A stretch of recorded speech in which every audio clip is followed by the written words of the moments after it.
Selamat pagi teman-teman.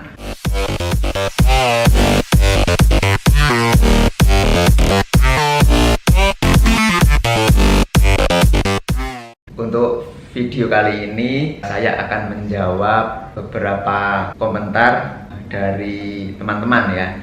Ada banyak sekali komentar, sebagian besar positif, hanya ada satu atau dua aja yang komentarnya negatif gitu ya.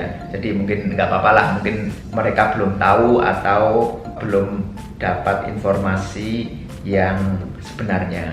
Ada ratusan komen dari teman-teman semua yang mungkin tidak bisa saya balas satu persatu ya. Jadi memang akhir-akhir ini saya cukup sibuk karena akan ada opening salah satu bisnis saya targetkan sebelum Lebaran. Jadi nanti Lebaran sudah bisa opening, jadi waktu saya agak tersita ke sana. Jadi agak telat saya membuat jawaban dari komen-komen teman-teman semua. Begini, saya ini kan membuat channel ini tidak dilatar belakangi untuk tujuan komersil ya. Jadi saya juga membuat dengan peralatan yang tidak profesional ya, peralatan yang apa adanya gitu. Materi juga apa yang saya bisa, apa yang saya mengerti, jadi itu yang saya buatkan. Sedikit pun tidak ada tujuan untuk mencari uang dari sini. Kalau saya mengadakan mungkin pertemuan atau apa, kumpul-kumpul dengan teman-teman, sedikit pun saya tidak pernah meminta imbalan atau meminta ongkos atau apa. Berseluruhnya itu dari saya, ongkos apa mungkin di restoran atau di rumah makan atau di apa itu dari saya. Jadi saya tidak pernah mendapatkan nilai ekonomi dari sini ya. Jadi tidak saya komersialkan. Ini hanya berangkat dari keinginan saya untuk membantu teman-teman, khususnya teman-teman di desa saya, agar bisa mendapatkan informasi, mendapatkan mungkin saya berbagi pengalaman, kira-kira seperti itu ya. Seperti ada dari Mas Romi ya, tentang Mas Romi usaha di pintu ya, dari desa membuat pintu ke kota. Ini bagus sekali. Pintu itu kan setiap rumah pasti ada pintunya ya, mungkin harusnya lebih dari satu ya, pintu utama, mungkin pintu ke kamar tidur. Kalau kamarnya ada 5 ya, pintunya tentunya ada 5, dan pintu-pintu yang lain. Bagus sekali, pintu dari kayu jati, bagus, sangat kuat. Bisa kalau dari desa, bisa tidak hanya dari bahan baku jati, karena bahan baku jati itu selain susah juga mahal. Kita mungkin bisa membuat dari kayu mahoni yang relatif lebih murah dan kuat juga, hasilnya bagus. Mungkin kayu nangka atau kayu mindi, bahkan kayu sengon pun kuat, itu puluhan tahun kalau sengonnya yang sudah tua ya. Mungkin buat Mas Romi bisa meningkatkan kita ke seperti engineering door gitu ya. Tidak harus dari kayu solid kan, mungkin dari multiplex yang dilapis HPL tapi di dalamnya mungkin dikasih honeycomb ya, jadi biar tidak, untuk sebagai peredam suaranya gitu. Mungkin itu untuk kos-kosan bagus sekali, itu pintunya bisa murah, dari multiplex aja berapa, mungkin 6 mili dirangka terus dikasih HPL, terus untuk kusennya dari multiplex aja, terus nanti dikasih architrave yang kanan kirinya, sehingga biar tampilannya bagus. Saya ada pengalaman membuat seperti itu di beberapa guest house dan di beberapa apartemen. Itu biaya produksinya cukup rendah, bisa ditekan ya, itu untuk Mas Romi. Ada lagi, ini ada Mbak atau Bu Anita ya, bisnisnya berisiko ya. Saya pikir semua bisnis pasti ada risikonya. Jadi gimana kita bisa mengeliminir risiko itu, kita memitigasi, oh ini ya risikonya. Jadi prinsipnya ya, kalau risiko tinggi, profitnya harus tinggi ya. Tapi semua bisnis itu pasti ada risikonya. Tapi gimana kita menghitung risikonya itu, mengendalikan risikonya itu ya, mengeliminir risikonya itu. Jadi tidak ada yang tidak ada risiko ya, pasti ada risikonya. Tapi pastilah risiko itu bisa kita baca, bisa kita pelajari, polanya kelihatan. Oh ini akan berisiko bangkrut, ini akan berisiko untung, itu sudah kelihatan. Nanti kalau Mbak Anita sudah terbiasa, nggak ada masalah, nanti dilalui dengan baik-baik aja, percaya ya.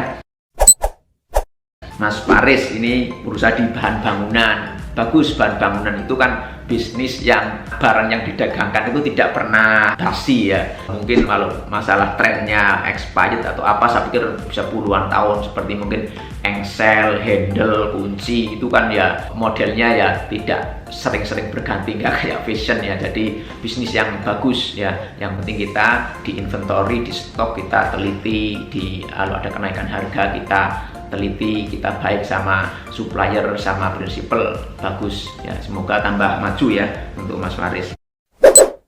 Untuk Pak Kahar ya, yang ceknya tidak laku, bisa ya ceknya tidak laku. Kalau kita buka cek atau buka giro itu kan sudah ada apa ya, ada peraturannya ya. Jadi di bank sendiri juga mempersyaratkan kalau kita buka akun yang ada ceknya, ada gironya itu cukup ketat ya. Beberapa bank menerapkan standar keamanan yang sangat tinggi ya. Jadi kalau tidak ada dananya kan nggak bisa buka cek ya. Maksudnya nanti ujungnya kan bersangkutan dengan hukum kalau kita bikin cek yang tidak ada dananya, adalah cek kosong ya. Sejauh kita cek itu ada dananya ya oke-oke saja, nggak ada masalah saya pikir ya. Kalau orangnya nggak mau dikasih cek ya dikasih tunai aja kalau memang dananya ada, kira-kira seperti itu ya. Nah ini ada dari Jepara, Mas Abdul Rohim, jualan oleh-oleh. Wah ini kalau oleh-oleh ini prospeknya bagus sekali nih Mas Abdul Rohim. Di Jepara itu kan banyak wisata ya, ada Pantai Kartini yang saya tahu itu, ada Benteng Portugis, ada makam Ratu Kalinyamat. Nah itu tempat wisata yang bagus. Kalau kita bisa jualan oleh-oleh di dekat-dekat situ, saya pikir prospeknya bagus sekali. Itu yang dari wisatawan ya. Mungkin ada juga yang kunjungan-kunjungan. Di Jepara kan ada industri mebel, mungkin dari yang berhubungan dengan mebel, pembeli mebel, atau orang-orang yang mungkin dari pemerintahan yang studi banding atau apapun lah. Saya pikir kalau pulang pasti bawa oleh-oleh, dan itu kalau Mas Abdul Rahim bisa menangkap peluang di situ, bagus sekali bisnis oleh-oleh. Karena kalau kita pergi pasti yang di rumah atau teman-teman pada suka itu minta oleh-oleh kan. Nah itu. Ini ada lagi Mbak Erlis Diah. Ini Mbak Erlis Diah, Mbak Erlis Diah dari desa ya. Walah, ya Mbak, saya bikin vlog memang. Jadi buyutnya Mbak Erlis sama mbah saya itu kakak beradik, jadi ponakan ya. Di Jakarta ya Mbak Erlis Diah ya. Ini loh Mbak Erlis. Nah, biasa kan gitu teman-teman, saudara-saudara kalau pas kumpul, karena saya waktunya kan terbatas, kita kalau kumpul biasanya kan ada waktu panjang kalau lebaran aja ya. Jadi sering minta diajari dong Mas Edi biar bisa berusaha, biar bisa punya usaha ya. Kalau saya diceritain satu persatu kan saya waktunya terbatas juga. Jadi saya bikin lewat video gini ini ya. Tapi ya biasalah ada komen-komen yang kadang-kadang kurang bagus ya, biasa namanya juga di media sosial ya. Yang komen bagus ya alhamdulillah, yang komen nggak bagus ya nanti moga-moga aja komennya menjadi bagus ya. Ini ada lagi komen yang katanya kurang elok ya, jadi nggak layak disebutkan di sini ya. Saya bukan penjual ludah, dan saya tidak memproklamirkan menjadi coach, saya tidak pernah seperti itu. Saya hanya berbagi pengalaman dengan cara saya, cara yang sederhana seperti ini, dan itu pun saya tidak pernah satu peser pun saya memungut biaya. Itikat dari saya, kalau saya kumpul-kumpul juga mau biaya dari saya tidak pernah mencari uang dari sini, enggak. Saya ada tempat lain yang untuk mencari uang. Channel ini saya buat untuk teman-teman yang ingin maju, ingin hidupnya lebih baik lagi, kira-kira seperti itu. Jadi kalau saya ini dibandingkan dengan Pak Dahlan Iskan, Pak TP Rahmat, Pak Khairul Tanjung, wah ya saya nggak ada apa-apanya. Beliau-beliau ini guru-guru saya ya. Kalau Pak Dahlan Iskan itu saya sejak tahun 2000 itu pelanggan Jawa Pos. Setiap hari saya baca tulisan beliau, sangat menginspirasi. Saya sangat mengidolakan, saya fans berat dari Pak Dahlan Iskan. Kerjanya cepat, banyak akal, itu yang saya contoh. Kalau bisa meniru Pak Dahlan Iskan, wah sangat luar biasa sekali. Saya baca sampai hari ini, saya masih langganan Jawa Pos, jadi saya masih membaca tulisan-tulisannya, buku-bukunya semua. Bahkan sampai hari ini saya masih baca This Way, tulisannya. Beliau ini kan selain pengusaha kan jurnalis, jadi tulisannya itu enak sekali dibaca, mengalir seperti kalau kita baca tulisannya itu seperti kita didongengin gitu. Jadi wah enak, pokoknya masuk semua, masuk dan menginspirasi. Saya banyak mencontoh dari beliau, bahkan putra beliau ini Mas Azrul yang namanya kalau nggak salah juga menulis di Happy Wednesday itu, saya juga mengikutin terus, tulisannya juga sama, bagus sekali, tulisannya bagus, dibaca itu enak sekali lah, pokoknya enak polis. Terus ini Pak TP Rahmat ya, wah kalau Pak TP Rahmat ini kan sangat luar biasa ya, beliau kalau nggak salah di Astra ya. Kalau Astra saya sih minimal saya menjadi pelanggannya gitu ya. Jadi saya kalau di Surabaya itu jadi pelanggannya Auto 2000 ya. Banyak saya unit sudah yang ambil dari Auto 2000. Kalau di Pekalongan saya biasanya ambil di Nasmoko. Kalau di Makassar dengan Toyota Kala. Tapi nggak tahu ini ada ketersangkut pautannya atau enggak bisnisnya dengan yang tadi ya. Tapi yang jelas beliau-beliau ini orang yang sangat hebat, yang patut kita contoh, kita teladani ya. Terus Pak Khairul Tanjung, wah ini Pak Khairul Tanjung ini orang yang hebat sekali. Beliau-beliau ini saya tidak kenal, saya tidak ngerti, tapi kalau Pak Khairul Tanjung saya mungkin nggak bisnis langsung tapi saya minimal menjadi tenannya, karena saya menjadi salah satu tenan atau penyewa di Trans Studio Mall di Makassar. Jadi sudah dari pertama buka sampai sekarang alhamdulillah kita 8 tahunan sampai hari ini saya masih menjadi tenannya Trans Studio Mall ya.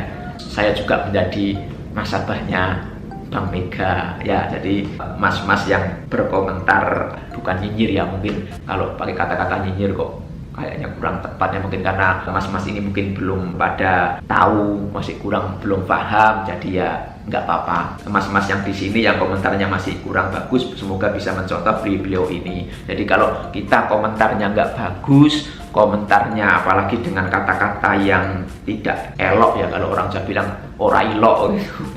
Jadi ya susah kalau untuk maju, karena tidak ada orang yang nyaman kalau dengan kata-kata seperti ini. Mungkin apalagi kalau kata-kata ini mungkin ke partner atau ke relasi, apalagi ke customer, atau jangan-jangan kalau biasa berkata-kata seperti ini ke anak istri pun berkata-kata seperti ini. Waduh, itu sangat kasihan, nanti hidupnya akan susah ya. Marilah kita doakan orang-orang yang seperti ini akan bisa lebih baik lagi, hidupnya lebih baik, usahanya juga lebih maju ya.